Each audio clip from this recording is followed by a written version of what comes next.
This podcast is rated S for spoilers. Listener discretion is advised. Don't forget to view our spoiler-free companion video on our Half Past Podcast channel on YouTube.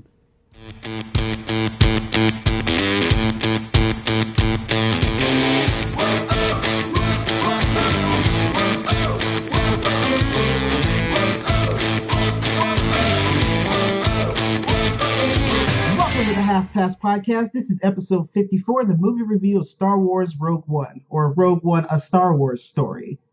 I'm Graham Rickson. Here with me is my friend and co-pilot, Ian Jones. Hey, back to school, huh?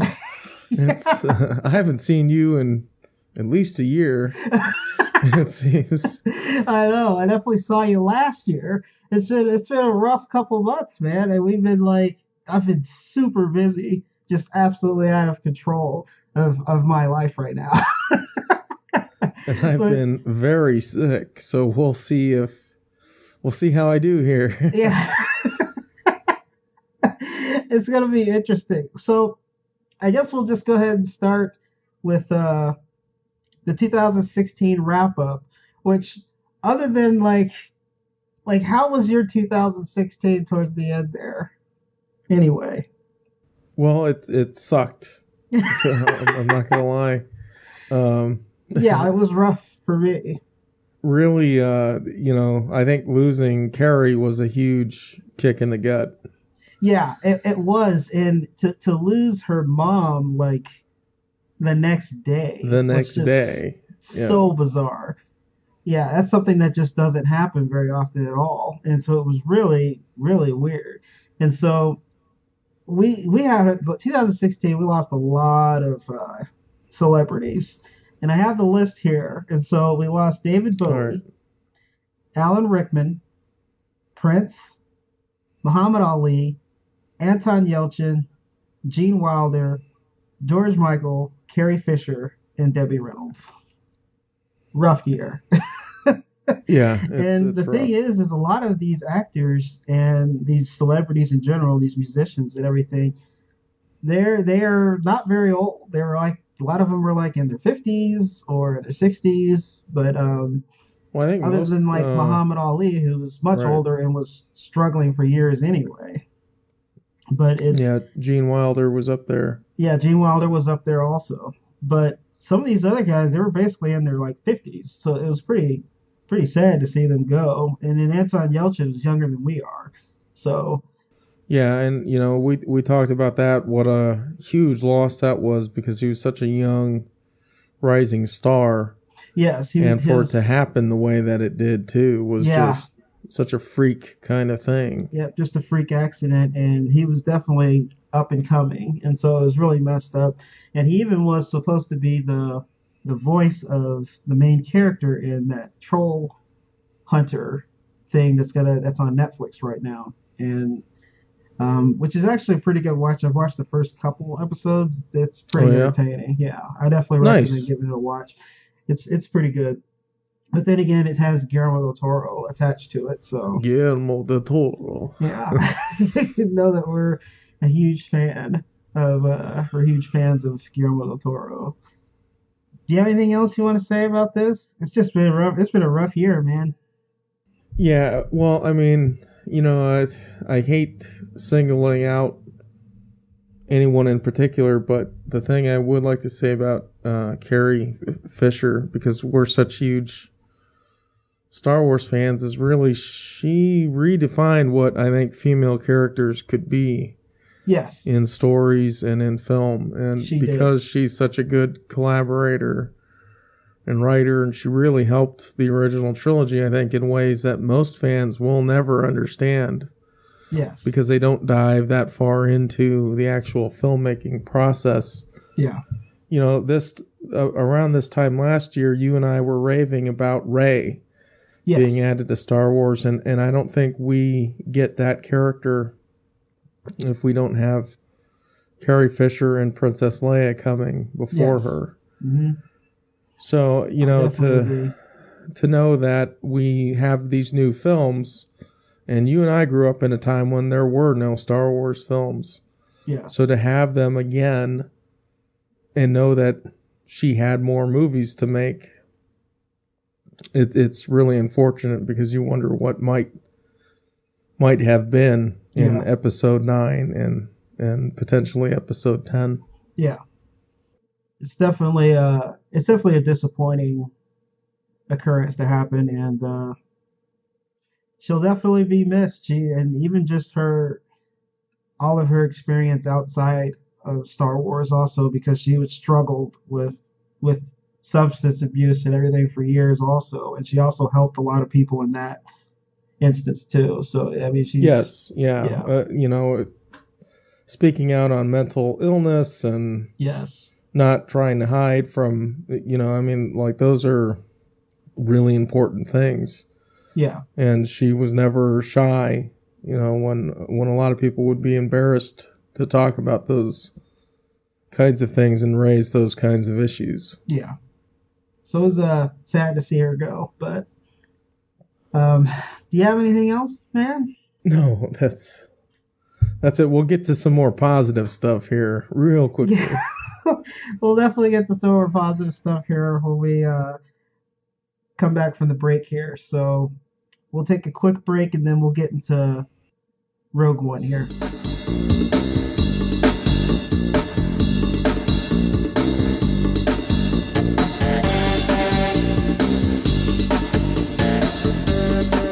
The Rebel Alliance makes a risky move to steal the plans for the Death Star, setting up the epic saga to follow.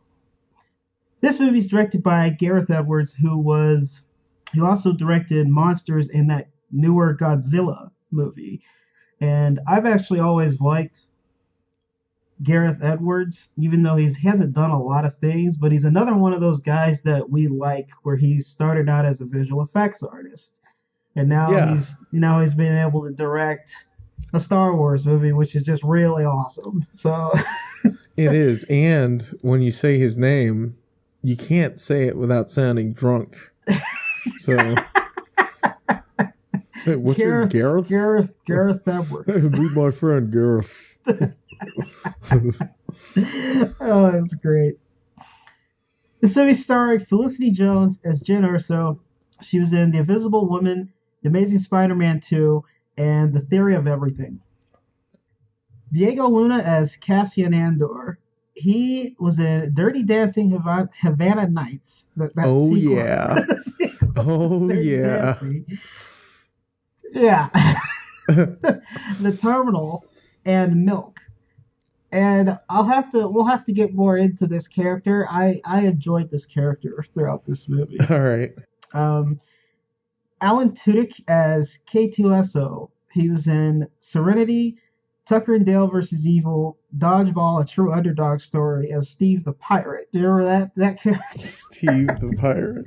And he's basically been in like voicing characters in Disney movies for like the past 5 movies or something like that. Like he just did a lot of voice roles all of a sudden, all Disney. Donnie Yen as Shuret Imwe, I'm gonna say. Yes. He was in Killzone, Flashpoint, and Ip Man, and he is gonna star in the next movie we'll do. He's gonna be in there with the return of Xander Cage. So this is. So I'd like to talk about this now because this character and this performance, like so many people have now fallen in love with Donnie Yen, and you and I have been a fan of his. Yes. For so long, very long time. That it's incredible that they got him in this role. He absolutely knocks it out of the park. He does. And I mean, like, he's just been such a superstar overseas. Yes, he has. That to see him come here and really do well, I mean, really knock this performance out of the ballpark was really something special. Yeah, it was, and I was really happy even when we were looking at the trailer from like a year and a half ago or 2 years ago or whatever, when we were seeing information and who was going to be in it. I was super excited that Donnie Yen was going to be in the movie because, like you said, we've been fans for years. I've seen so many Donnie Yen movies, and he does a great job. And he'll. I also heard that he actually has been beefing up. He had to back up because he's really small in this movie, and in It Yeah. Man. Because he's usually really kind of a beefy Yeah, I mean, dude. to see him at 50 and see how muscular he is, he dropped a lot of weight for this He role. did. He dropped a lot of weight, and so apparently he beefed back up for Xander Cage. So we'll see him at normal size again, again, because he's Which actually is a kind of an incredible. It, old. it almost defies it Oh yeah, almost defies logic when you yeah, see actual photos of the guy and he's 50 years old. yeah, yep. Zhang Wen as Baze Malbus. He hasn't really done any like American movies. He's been an actor, screenwriter, and director in a ton of like Chinese movies. So that's all I have on him. Ben Mendelsohn is Orson Krennic. He was in Dark Knight Rises, Exodus: Gods and Kings, and he also stars in Bloodline, the Netflix series that I really enjoy. Yeah. That series Mhm. is so good. He plays the brother, and he's just so good in that role. Where he actually got like nominated for an Emmy for, and he's just like really good in that role. And so it's kind of exciting to see him again and just like this different role here. Forrest Whitaker as Saw Gerrera. He was in Platoon, Ghost Dog: The Way of the Samurai. Have you seen that movie? No. Uh-uh. It is got the most unusual premise to a movie. It's like the mafia like hires this guy that follows the way like follows the life like the way of the samurai, but it's this older overweight black guy that's following the way of the samurai. And he's going around with Nice. like a katana and like taking people out and everything. And it is unusually good. Like unusually good. You're just like, how is it this good? But it's just like really well done movie. He was also in The Last King of Scotland, where he got his Academy Award. Riz Ahmed as Bodhi Rook. He was in, or is it Rook? Is it Rook? I can't remember what it is, but he had his breakout role in Nightcrawler, which is that Gyllenhaal movie that you did not want to see Well, because it's a Gyllenhaal because movie, it's a Gyllenhaal movie. and those kids are awful. So both of them. I know they get into arguments about which one is worse, like at Thanksgiving, but they're kids. You're both awful. Oh, that's terrible. I don't even know what your problem is with Jake Gyllenhaal. He's like not You that bad of know an what actor.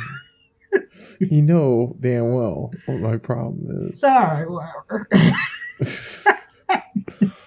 He was also in the Jason Bourne movie. He was the guy.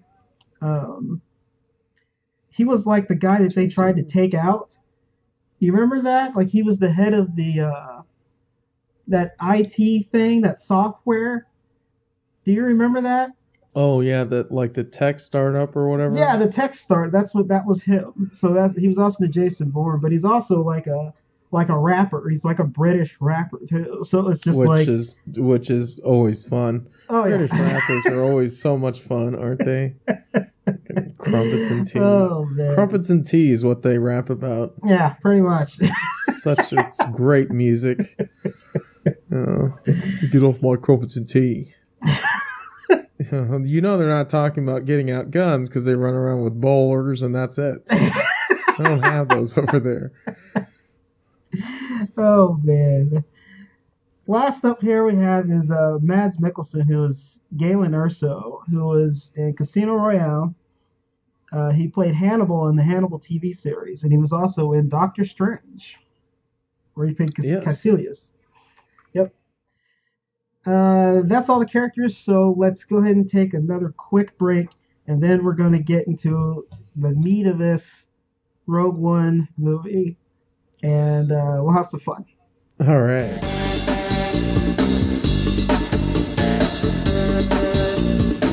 All right, Jones, we're back here for our Courts and Lights section.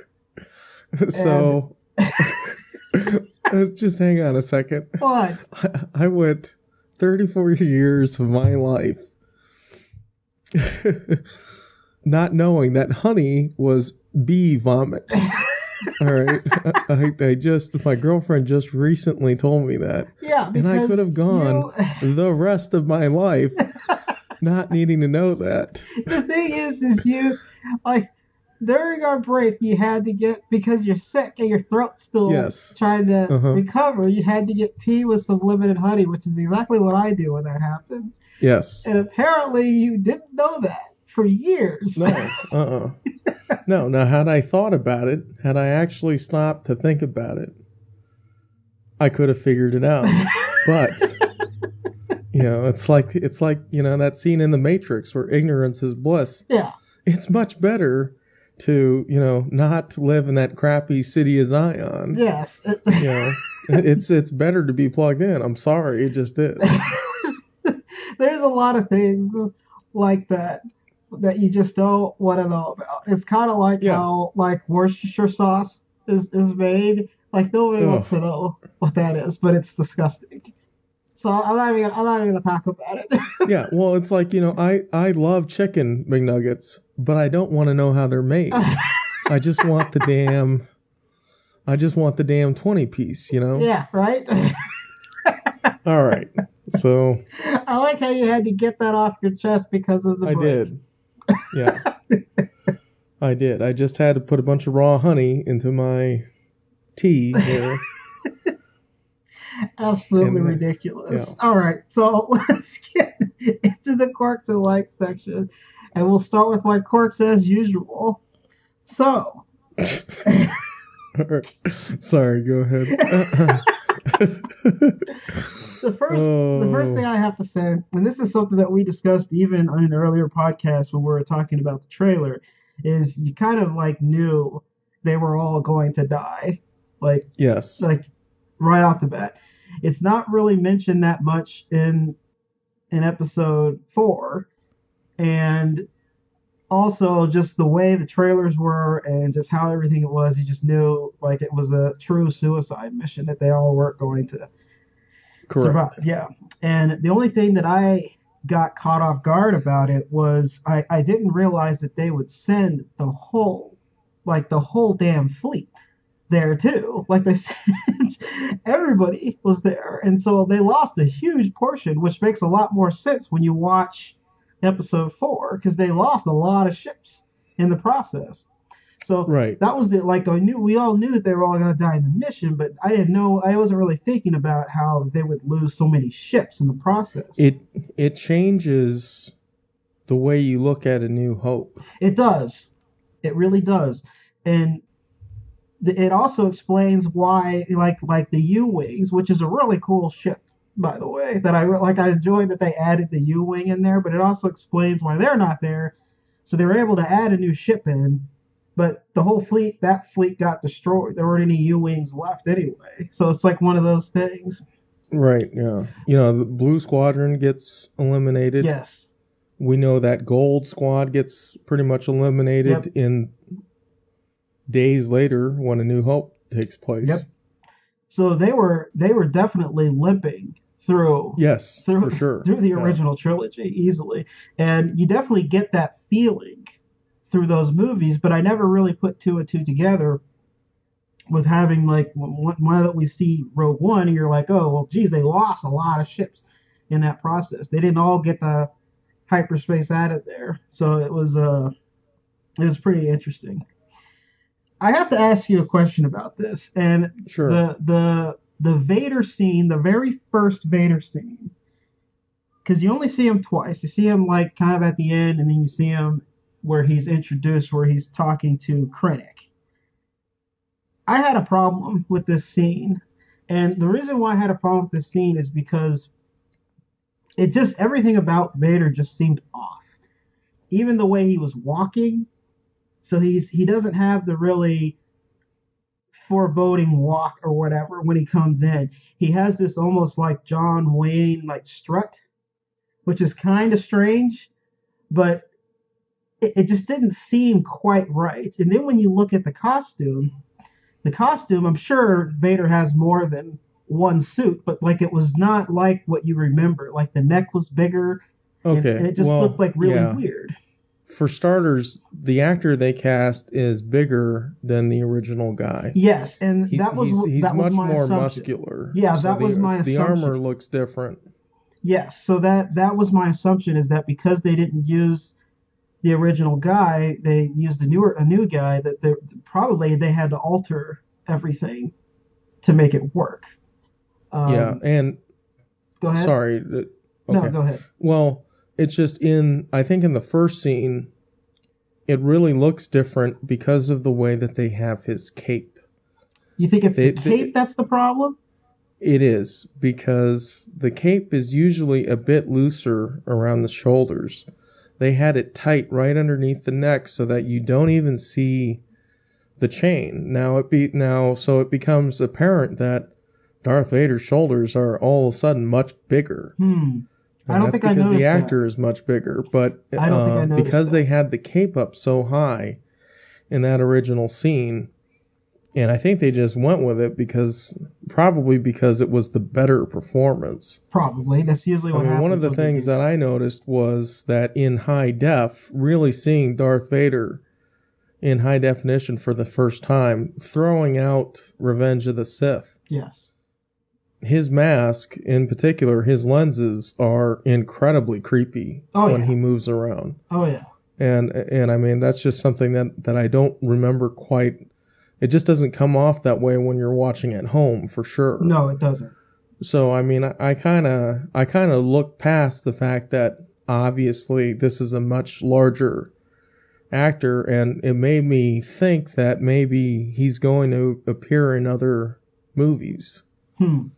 Okay. because they made this change. He may show up in the Han Solo movie, or I know the Boba Fett movie got canceled, but there may be another anthology type movie because this one was so successful. Yeah, this one was really successful, and overall, I hope that they continue to do other movies. I've talked about this for a very long time that I want them to do something that's completely off of this main storyline, just their own thing, because the Star Wars universe is so massive. You can do so much with it. Just look at any of the non-canon, like Star Wars books and the expanded universe and all other stuff. There are very good stories that doesn't necessarily attach itself to the original storyline. And so I'm excited about. I'm hoping Disney, after they do all these safe movies, they're willing to do something a little more risky to where it actually has no connection at all. And I've always wanted to see an old Republic type movie. Just let's just see the Jedi and the Sith as they were long ago. I think that would be really Yeah. cool. We know Well, we've seen them in the games, so it's like really cool to try to do something like I've that. always wanted to see a Jedi Outcast movie. Oh But I yeah, mean, with when Kyle Katarn. Kyle Katarn, and it would make so much sense, especially after seeing Rogue One, Yeah, to right. see a movie like that. It seems like you could easily do it like a Kyle Katarn movie if you wanted to.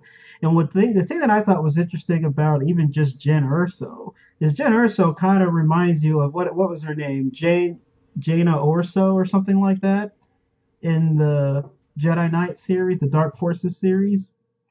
She actually kind of looks like her and is kind of dressed like her too. I always thought that that was just a weird connection. I don't know if they did that on purpose or what, but it's like, No, I mean, I think it's just because there's only, I mean, there's so many things you can draw from, I guess so. but, the clothing and everything, it still has to feel very Star Wars. Yeah, so it just had that, like, she had the same feel as that character from the Dark Forces series. And I don't know if that was just done on purpose or what, but it definitely felt like her. The other thing about the Vader scene that I wanted to say was that I thought that the choke was kind of weird too, just like how he did it. It's just like this little like downward thing. It's a really weird scene. I had a lot of issues with that Really? Vader scene. Yeah, I it just seemed kind of weird. Hmm. Did you enjoy that? Okay. I enjoyed the hell out of it. Okay. The thing Yeah, is like thoroughly. the thing But I about it mean, is I thought it was a weird. I liked how it was done, so I liked the fact that he was like, "Don't choke on your own ambitions," and I even like when Krennic kind of smiles at the end of that scene Uh-huh. because it Yeah, shows a lot about that character. So like it that I does. liked about it, but just like the way he choked him, it just seemed kind of weird. It's just not what you're used to. And this is another one of those things where it's like you're making comparisons to like other sequences of Vader, and this is like it's a different actor and it's a different kind of a different portrayal, and so it's just one of those things. I don't know how much of that is tacked on to my opinion, so it is what it is. Um, Okay. All right. the next thing I want to talk about that I had a quirk about, and it's not necessarily, and this is one of those things that people have been talking about since the movie, and that's Tarkin.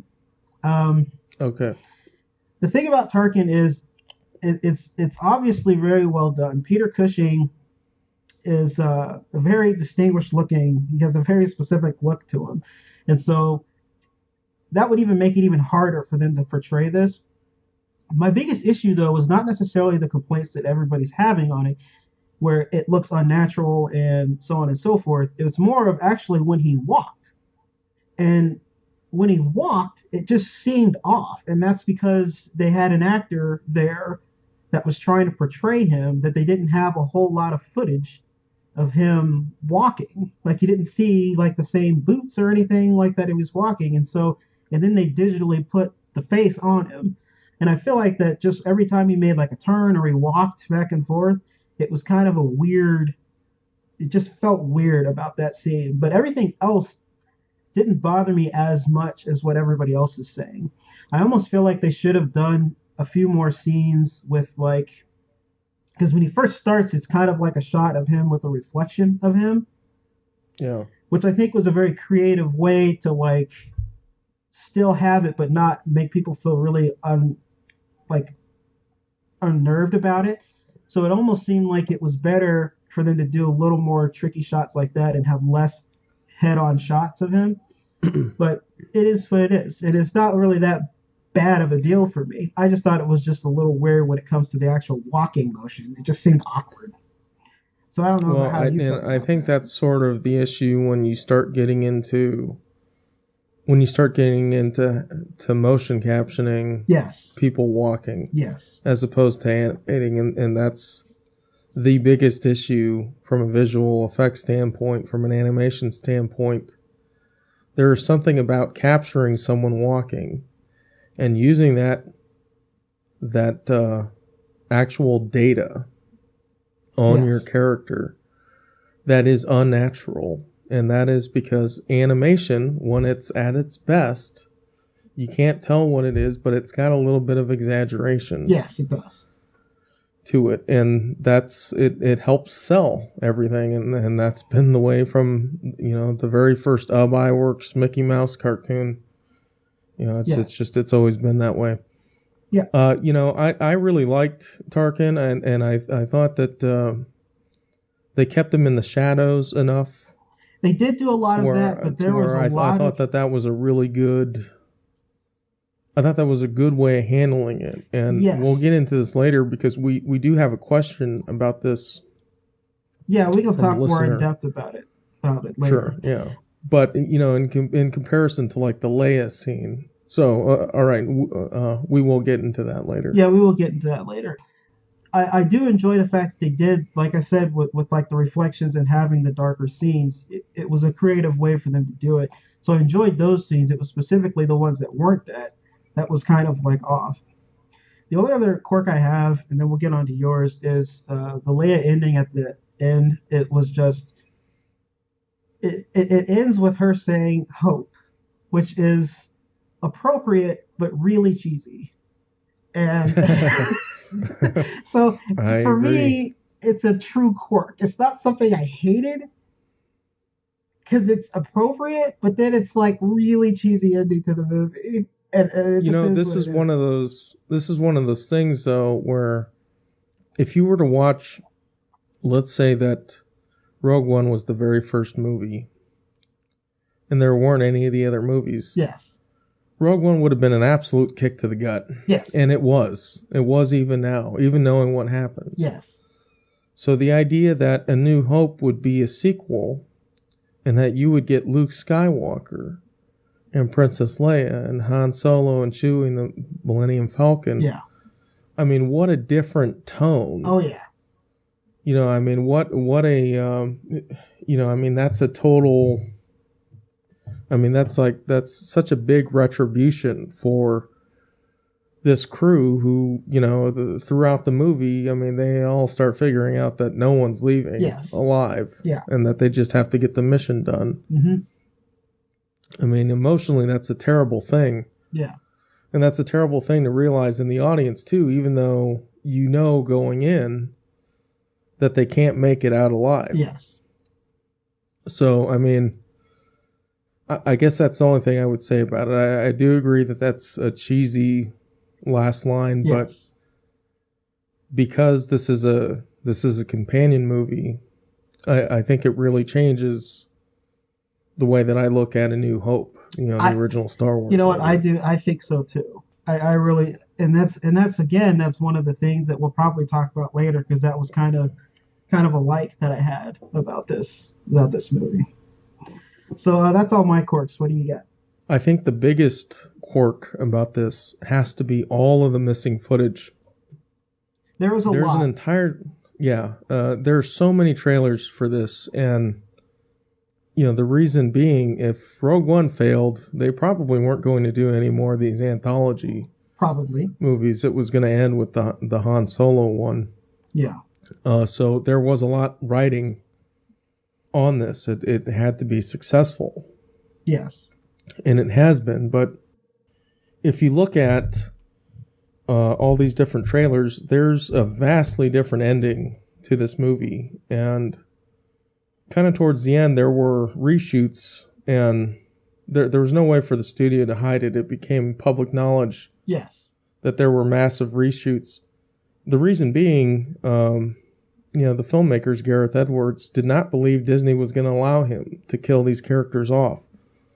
So there's an ending to this movie where most of them survive, and you can see it in the scenes. If you go and look at every single trailer, and there's probably about 12 of them, 12 different trailers, where you can see where, they definitely, Jin and Cassian make it out alive. Okay.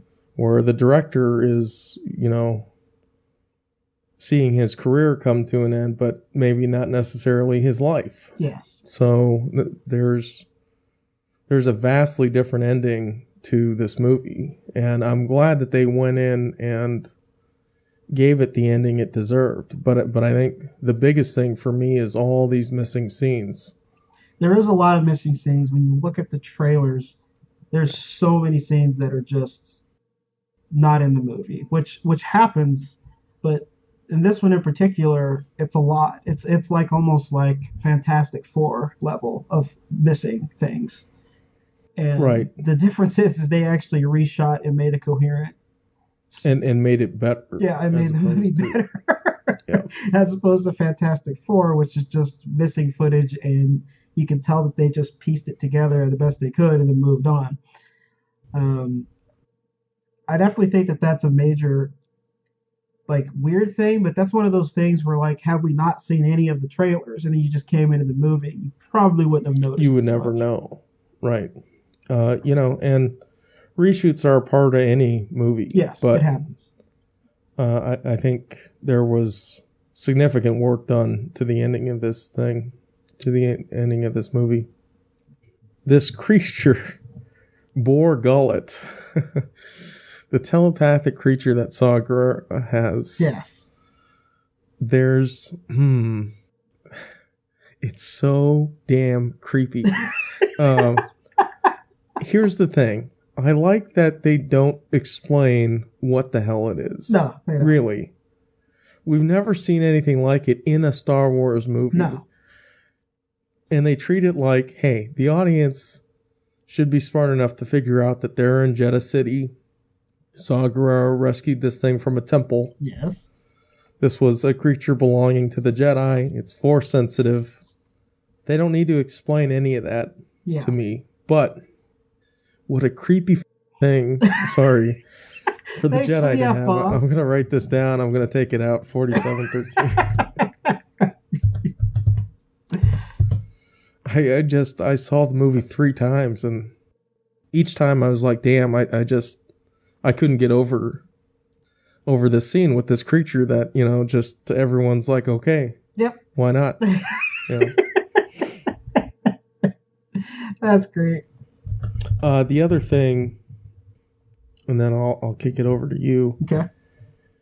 The other big issue I had, well, okay, so maybe there are two. The other big issue I had was with Saw Gerrera. I didn't think they used him properly. Okay. You have this fantastic actor, Yes. Forrest Whitaker, and simply the only reason why he's in the movie, why they brought this character in from the animated series, is because he captures a pilot. Yeah. And so he really doesn't do anything to help the story one way or the other. They're going to see him. Yes. And I guess I had a big problem with that. I felt like I liked that he was radicalized and that he was on his own, yes, causing problems for the Empire. I thought that was great. And I don't have an issue with him dying the way that he did. But there just wasn't really an important thing, I think, other than he does raise the question to Jin, to our main hero, how can you stand to watch these Imperial banners rise? Yes. And we get that answer out of Jin, which is essentially the reason why the Emperor was allowed to come to power in the first place. Yes. And that's the bulk of the galaxy is really apathetic towards what's going on. Yes, they are. And so I like that we got that answer out of her, but I'm just not sure the scenes with him are important enough, that he plays a factor really in the movie. Past that, I felt like he should have shown up with his forces at the last, towards the end. The battle at the end, I think would have made everything with his story arc, even if it was just his people. Yeah. That it would have made that come full circle. That would have been interesting. So I felt like they didn't use him properly. And that might actually I like seeing him. Be one of the products of reshooting also. Right. Could be. Yeah. All right. So the last thing I have is, so you kill all the engineers who know how to build the damn thing, and then you blow up the plans. So how is it in 2 years that you reconstruct a new Death Star? This is a huge hole. Yeah. This is a huge hole in the timeline of everything. You can't kill off everyone who knows about the project and get a new battle station. I guess that makes perfect sense. You're right. It seems like quite a bit of a hole there. All right. Anything else? Why would you want to go and work for the Empire after that? Like, hey, they turn their own weapons against them. Like, you're not even safe from the Empire, working for the Empire at a data facility. All right. Oh, that's great. So you think you're safe from the Empire? Nope. All right, you want to get into the likes? Yeah. All right, so we'll start with my likes. The first thing I want to say is I really enjoyed the difference in tone in this movie than all the other Star Wars movies. This movie is significantly darker than all the other movies. And I really, specifically that I love about that is the character Cassian.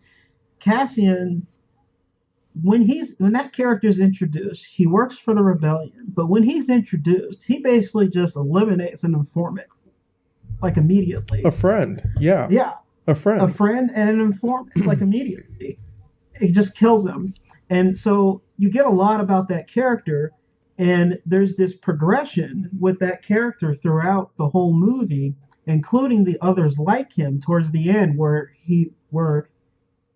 they had decided that the rebellion decided they're not going to back her play on this. And so he finds people to do it, and it's basically all the guys that are like him. And he specifically says, we've done a lot of bad things for the rebellion, So let's dip this and try to do something right, like really good here. And so, Yeah. pardon the like pun, but it's just one of those things where it's like I enjoy this dark side of the rebellion. It's because that's what happens when you have a rebellion. You have to do things like that. And so it was really, really interesting to see that other side. It's not the crazy happy light side. We're trying to take on the evil empire. It's like, well, no, these guys had to do bad things also. And so that was just like Correct. a really great thing that I really enjoyed in this movie. And it happens throughout the whole movie. And that's one of my favorite aspects to this movie. It's hugely important because for the first time morality comes into question. Yes, just absolutely great. I thoroughly enjoyed that part. I mean, if I would say the one thing I love the most about the movie, that would be it. K2SO as a character, I always like Alan Tudyk, no matter what the heck he's in, right? Like, and this guy had this character, this droid, had just enough like comic relief that kind of took apart from how dark this story is. And it wasn't too much. It wasn't too funny, but he definitely had these very, even just the style of comedy he had was very kind of glum and kind of like a depressing almost type robot. And so it was like such a cool thing where he's just kind of like making these little commentaries. And I thought he had a great like death scene. It's just like so we had to see Alan Tudyk die in another movie again, basically. But It's funny. I didn't even think about that, but obviously that's one of the things we always talk about yeah, right. whenever we get Alan in a movie. Yep.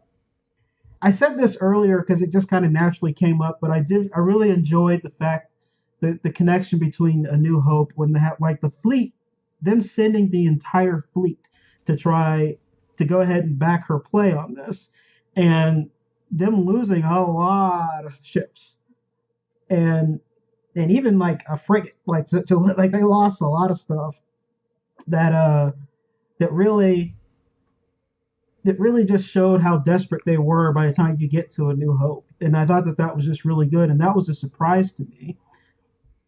The other thing I have to say, this is the last thing I want to say about this, and that's the second Vader scene where he just eliminates everybody in that hallway. Like Yep. absolutely everybody in that hallway.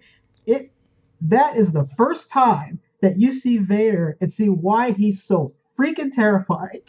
And Yes. the thing that I love about that scene, and this comes up multiple times in this movie, which I'm just gonna put all this together also, is the connection between video games in this movie. I love. One of the things that I love about it is we both played Star Wars Battlefront, right? And you remember Yes. playing that game, and you're on like Hoth or whatever, and it says Vader has entered this battle, right? Yeah. Has It entered the feels like battlefield. that. That's exactly how it feels. You are screwed. There's nothing you can do. He's going to kill you and everybody else Right. around you. It's not good to be on the ground. No. For sure. I absolutely love that scene, and that's what I thought of during that scene. I'm like, this is exactly how it works in Star Wars Battlefront. You're just screwed when Vader enters the battlefield. You're just gonna take it out. The other thing that I loved about this with the video game reference is I've played a lot of like X-Wing versus TIE Fighter and X-Wing Alliance, and doing this type of scene where you have the fleet there and you're having to like protect the fleet, that's always the biggest pain ever. And the thing that they Yes, it also is. did at this movie is they were trying to hyperspace out, right? Well, in the movie, it takes time because the ship's so large, it takes time for them to actually get to it and go. So they do that in this movie where it's like, okay, start the hyperspace, and they're still having to protect this freaking thing, which is exactly like the video games. You're like, oh my god, it's taking 10 minutes. Go now, go now. I'm gonna die out here. You're just like trying to protect the ship. And it's like the exact same thing that happens. And I freaking loved having that in the movie. And that's all I have. Nice. Well, all right. Yeah. So just kind of touching on what you said, it's a Star Wars movie for adults, Yes. which we just haven't gotten before. No. And it's really, it touches on things like the muddiness of war, and Yes. that the light isn't always the light, and if you destroy the Death Star, you're killing 1.5 million people. Yes. In the process, so I mean, I really love that, and the fact that they have a character that embodies that. It makes you start looking at other characters in the films a lot more differently too. Yes. I really loved the scene. I was kind of on the fence about both Jyn and Cassian. Yes. Until I would say until the scene where Galen Erso dies, they have that confrontation in the shuttle, and I thought that was such an important conversation. That's one of the most important conversations that I think has ever happened in a Star Wars movie, because you have two characters calling each other out, and they're both right. Yes. They're both right, and you get a sense of what Cassian's had to do and what Jyn is facing. But I love that line that he has, where he basically says that he doesn't have to explain himself. Yeah. And so I really felt like this is some of the best writing that we've ever seen in a Star Wars movie. There are just so many great lines, where Chirrut has that comment about, the strongest stars have hearts of Kyber. Yes. I think that's such a great line, and it says so much about that character, that hero, and that we know that we have to follow Jyn on this story, because he's essentially calling her out. Yes. In that scene. So I thought the writing was just absolutely outstanding, and that we get some of the best lines, really iconic lines, in Rogue One. Yeah. I like the portrayal of the Force in this movie, because we don't get Jedi. We don't have knights, which, and we do get lightsabers because we have Darth Vader. Yes. But that was always a question about this movie, and I thought that the Force was portrayed really well because of how we get because we get this character Chirrut Imwe. Chirrut Imwe, yeah, who's just a great character. I think he becomes the heart of the movie, and there are so many little things he does that I think are why in the following film, the Jedi are just sort of a rumor or a myth, like Han Solo, who's been all over the galaxy, has never made him see anything to think that there's the Force. Well, when you see someone like Chirrut, who you can almost try to explain away the abilities that he has, but obviously he's Force sensitive. Yes. I really liked that character, and I liked how they handled the Force in a movie where it's so out of balance. Yeah, and they even handled it in a way in this movie, which I think is the closest to the way I've always viewed the Force, as more of like a kind of a mysterious thing that's almost like proves a religion. You know what I mean? It's like he's almost like that sort of type of character, where he is almost like a monk type character, that obviously there's something else going on, and all of the Force permeates the universe, and that it's almost like the religious aspect of the Force, which is kind of how I've always viewed it. So I thought that was really good. Right, which is really kind of different from having Jedi running around, who you would think that it would only be concentrated with them. Yes.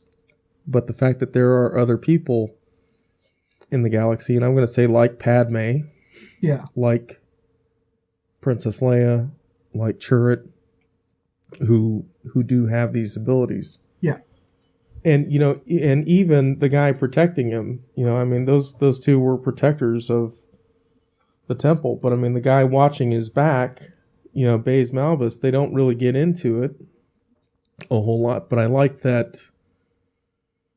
he probably saw a lot of Jedi die, Yeah. and he felt like he was to blame. Yeah. And although they don't get into that, the fact that he had seen the Force, but didn't want anything to do with it, didn't want to acknowledge it anymore, Yeah. I thought was really kind of a cool side thing to have in this movie. Yeah, it almost, you get that feeling from him with them without having them explain it directly to you. You kind Without of having to realize explain yeah. it. And then I guess I really liked that, and I said this before, I like that the movie got the ending it deserved. Yeah. And it is a kick to the gut because, I could have watched these characters in another movie easily. Oh, yeah. They were a lot of fun. Yeah. And, but they all died for a purpose. They all had their moment. Yes. Where each of them accomplished something. And I thought that was really cool. And then I liked the editing where, you're at your lowest point. I think when that whole facility gets destroyed, and to bring you out of it, yes. They have Darth Vader kicking ass. Oh yeah. Which I thought that was really cool. Yeah, which also reminds me about the end of was it Kinnick's character, where he got where basically the thing that he had been creating is what destroys him, kind of thing. I forgot to add that too. I thought that was just such a good moment for that character. It's it was it's so apropos. Yeah, it was a very appropriate end to that character. So I thought that was really good too. They just did a lot of great things in this movie. They really. I liked all the shout outs. There's a lot of shout outs, like Gold Leader, Red Leader, bumping into the guys from the cantina. Yep. The fact that Red 5 dies. So there's an opening for Luke days later. Yes. And, there was one more thing. I just had it on the fact that in Empire, the Red Squadron gets rebranded for Rogue Squadron. I like that this crew gets that shout out. Yes. Because there was no Rogue, there were no ships called Rogue, and the entire fleet gets rebranded for Empire Strikes Back. So yeah, I thought that there's some nice symmetry there, which maybe not everyone picks up on. Yeah. So a lot of little things like that, and I think that's it, buddy. Okay. Well, we'll go ahead and rate it. I think we already know where we're at, but I think that this is closer to the type of Star Wars movie that I've been wanting to see. So I hope that they continue to make these anthologies, and I would love to see them do something, like I said earlier, away from the rest of the story. But this is closer to what I've been wanting from Star Wars for a while, where all these characters are new and everything's there. It latches on to the main story, but this is all new stuff, and it was great. And so I'm going to have to say, see it, buy it. Yep. Ditto. See it, buy it. All right. So. See it twice.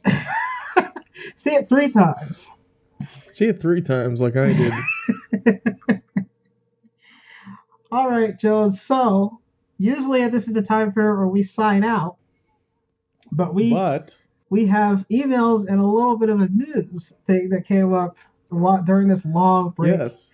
And so we're going to go ahead and do an email section. And we got an email from a fan named Cora.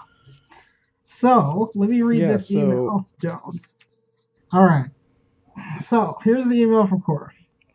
She says, "Hi, boys. First off, I'm a huge fan. I'm not able to see many movies in the theater, so I thoroughly enjoy hearing your thoughts.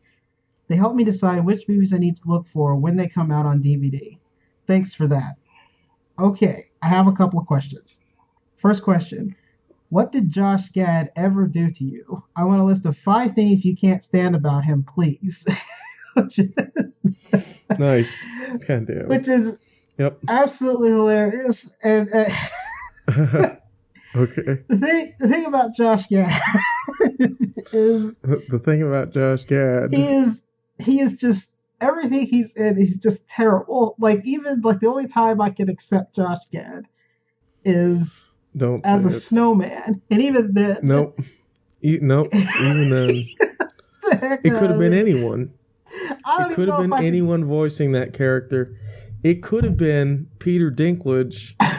And you know how bad he is about Yes, voicing he's terrible. characters.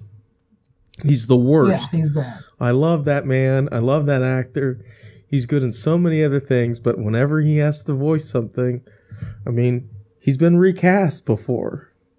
And Yes, he's an award-winning actor. He's Yes. the star. He is the title star for Game of Thrones. yes. They've had to recast him. It's pretty bad. And the thing about it is like the other like there's so many issues I have with him. The very first issue I have with him is 1600 Pin, which is by far one of the worst TV shows I have ever seen, ever made. I cannot believe it even lasted. I think it got to like 13 episodes. I can't even conceive of how it even got that far. And he was the co-creator and producer to that. The other problem I have with him, now that you bring up Peter Dinklage, is Pixels. The first time you see Josh Gad in Pixels, it's a shot of his butt. You remember that? Do you remember? Yep. Oh, yeah. I remember Like, Pixels, Graham. That alone tells you so much about this actor that I cannot stand him. It's like, here's what we're gonna do. We're gonna show a picture of his butt because there's no other reason why. There's no other reason to look at him. It's just terrible. I don't understand. Here's the thing. All right, here's the thing. He's the love child of Jonah Hill and Jack Black that no one asked for. He has the face that only a mother could love. Oh wow! And he's the son of a motherless goat. Is that 5? Is that where are we at? I think we're there. Oh, that's absolutely terrible. I just can't stand Josh Gad. He's terrible. I'll tell you another thing too. I had to watch the things I'll do for family members, like lousy civilians. I wish I could burn them all. I had to watch Josh Gad do a holiday special for like 2 hours. Oh. And the entire time, and this isn't his fault, this is whoever was filming him. The entire time they had just a huge close-up of his face. Oh. Every time they went in on him. And then he does like the voice for Olaf. Yes. And it's like his voice. It's not even acting. But like I had to sit there with a stupid grin on my face because it was the holidays and I had to spend time with family because I was wearing one of those stupid sweaters that are so popular now but look terrible on me. All right. So all right, let's get to the I forget what the original thing was, but yeah. Well, let's get to the second question. Okay. A Rogue One question. I personally found the computer-generated Tarkin and Leia to be creepy. They didn't look natural to me at all. I felt like I was looking at video game characters. I was just curious to know how you two felt about them. Do you think they could have done a better job creating them? And she says, thanks, guys. Keep up the great work. I can't wait to hear your next podcast. And it's signed Cora. And then it says, P.S. Ian, the way you sing your little nickname always makes me smile. Nice. So that's well, thank you at Cora Riley Writes and at Cora Riley on Tumblr for sending that in. Thank you. Okay, so the CG issue, since we're both visual effects artists. You know, in Revenge of the Sith, they had Tarkin. Here's the thing that no one's talking about. He was already recreated once before. George Lucas found an actor who looked amazingly similar. Yeah. And they did it with makeup in that movie. Now, he didn't have lines and it wasn't close up. But, I mean, I remember watching that scene. The guy had his walk down. Yeah. It looked like him. This is the scene at the end of episode 3. So I kind of wonder why they didn't just do recast. I don't know why they made the So decision to do it. I don't know why they made the decision to do it. I wasn't aware about the episode 3 thing. I'd have to watch it again. But I'm not sure why they chose to do it and then why they chose to do so many close up shots of him. I'm sure the Cushing family doesn't matter getting that check for using his sure, likeness. yeah, And to me, to answer the question, like to say that it looks unnatural is just true. And that's because it's really difficult as a visual effects artist to recreate this.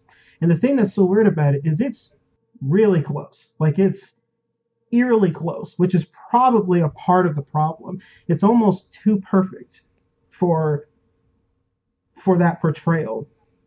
With that said, the other issue is trying to capture things like eyes and like mouth movement.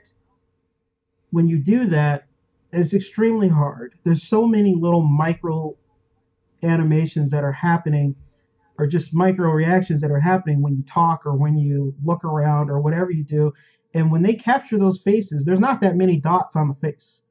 So it's like really difficult for them to get it perfect. And even then, just the fact that you know that Peter Cushing isn't there, it's just correct. The fact that it yeah, makes it harder for them to pull it off because you know it's a trick. You know it's an effect. It's like looking at a magic trick when you already know how they have it done. So it's really difficult for them to do that. I personally thought that they did like an incredible job on it. It looks great, and it does look a little unnatural, but that's just because it's almost like you can't capture like the soul of somebody in their eyes and everything when you do it digitally. And that's what my opinion of it was, just to answer her question. it's basically how a photo doesn't do something justice. Exactly. Like when you look at a photo Really, of I mean, anybody, it's not the same as when you're in person talking to them. right, or landscape, or Yes. or anything. It's never going to be the same. Yes. The bigger issue the thing that I had an issue with was how they did Carrie. I just didn't think it looked like her. And especially when you look at the first shots of Princess Leia Yes.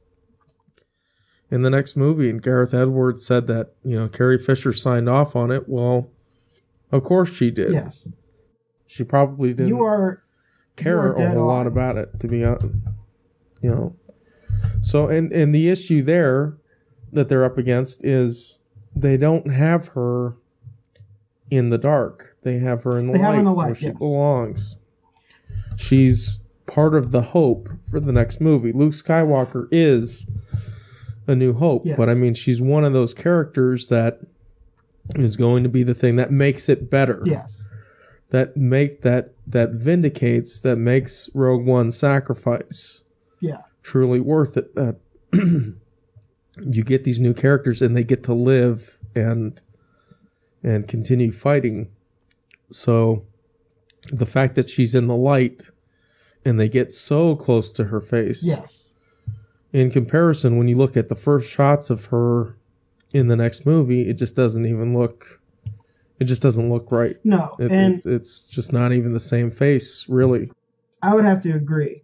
I think that the worst shot was definitely the one with Carrie Fisher at the end when it comes to like the visual effects of it. And for those reasons that you named, that's just how it was.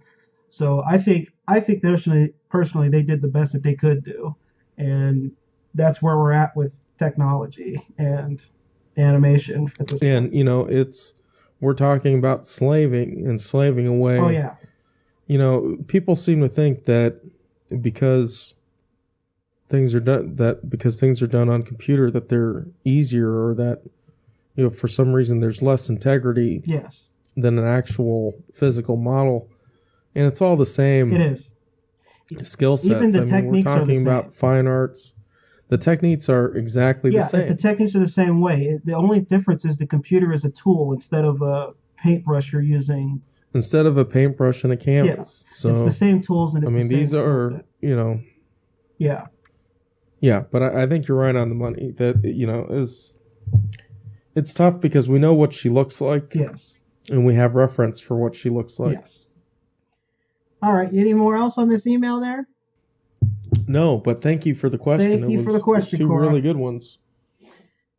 The next thing we have is to just have a little bit of news because we actually got like an accidental shout out on Larry King. Shout out on Larry King now. Larry King now, he was having an interview with Adam Driver, and it picked a question that you wrote, Jones. Yes.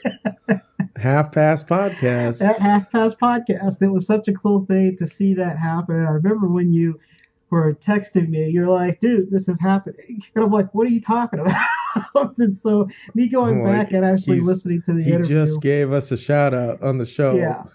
And like I was trying to figure out every way possible to get that damn clip off of Hulu.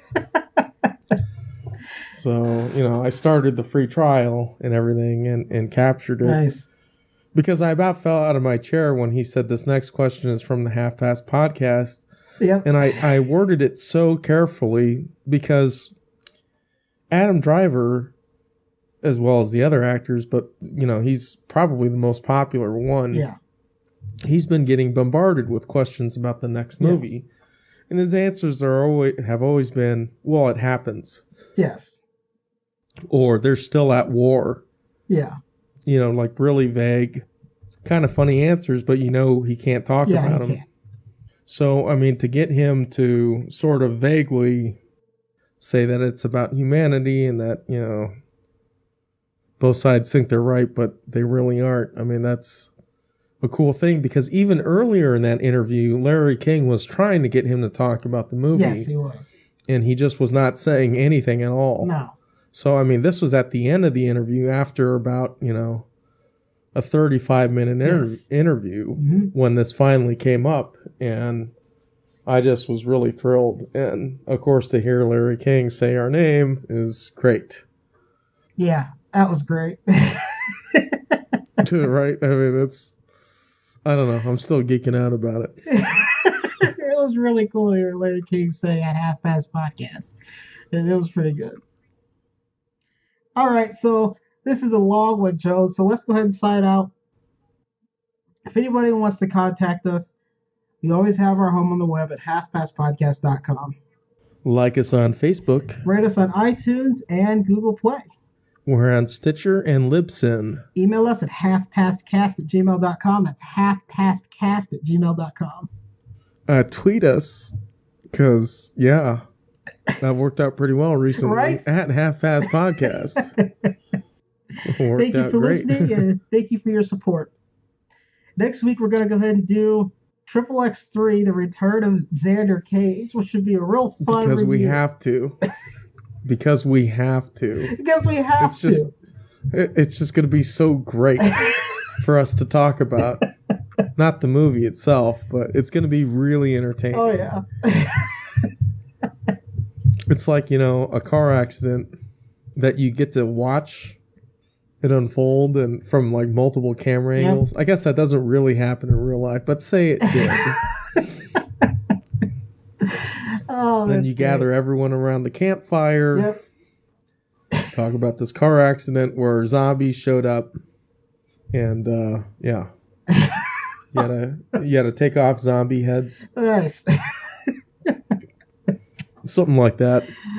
All right, Charles, let's get out of here. All right. This is the Half Past Podcast. I'm Graham Ricks. Oh, boy. Jonesy. Oh, come on. I can't hit... Okay, hang on. Come on. I don't know if I can hit that note, man. Oh, you got to try it again. This is the Half Past Podcast. I'm Graham Ricks. Jonesy. See you next flick. I am one with the Force. The Force is with me. The Force is with me. I am one with the Force. Let's get out of here. I want that on a bumper sticker, damn it.